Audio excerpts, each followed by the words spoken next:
Hello, আজকে আপনাদের কাছে একটি ঘটনার কথা বলতে চলে এলাম। আমেরিকার টেক্সাস শহরে ঘটে গেছে একটি ভয়াবহ ট্রিপল মার্ডার। এক রাতেই শেষ হয়ে গেছে একটি ভারতীয় পরিবার। অভিযুক্ত একজন ১৯ বছর বয়সী ছেলে। তার নাম গৌরব চোপড়া, সে ইউনিভার্সিটি অফ টেক্সাসের স্টুডেন্ট। অভিযোগ অনুযায়ী জানা গেছে ১৭ তারিখ রাত্রিবেলা হঠাৎই সে তার পরিবারের সদস্যদের উপর গুলি চালাতে আরম্ভ করে। এই ঘটনাচক্রে মারা যায় তার মা, তার বাবা এবং তার দিদা। পুলিশ জানিয়েছে সে তার বড় ভাইকে লক্ষ্য করেও গুলি ছোড়ে, কিন্তু তার ভাই বেঁচে যায় এবং তিনি 911 কল করে পুলিশে খবর দেয়। ঘটনার পর পালানোর চেষ্টা করে গাড়ি নিয়ে গৌরব। শুরু হয় পুলিশের বড়সড় তল্লাশি অভিযান এবং আলটিমেটলি সে ধরা পড়ে। যখন সে ধরা পড়ে তখন তার গাড়ির থেকেই মার্ডার ওয়েপন বাজেয়াপ্ত করা হয়।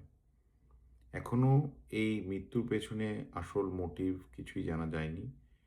তো এটা এখনও আন্ডার ইনভেস্টিগেশন। পরিবারের একজন আত্মীয় জানিয়েছেন যে ৩-৪ মাস আগে তারা পাঞ্জাবে এসেছিল। তাদের পরিবারকে দেখে বা তাদের পরিবারের সদস্যদের দেখে কিছুই তাদের মনে হয়নি, সব কিছু স্বাভাবিক মনে হয়েছে। আর এইরকম একটা মর্মান্তিক ঘটনা যে ঘটতে পারে সেটা তারা কল্পনাও করতে পারেনি। এই ঘটনাটি আমাদের পরিবার হিসাবে একটি গুরুত্বপূর্ণ শিক্ষা দেয়। আমাদের উচিত পরিবারের সদস্যদের মধ্যে নিয়মিত কথাবার্তা বলা, তাদের সময় দেওয়া, তাদের মানসিক অবস্থা বোঝা এবং যদি হঠাৎ করে কোনো আচরণে চেঞ্জ দেখা যায় তাহলে সেটিকে গুরুত্ব দেওয়া।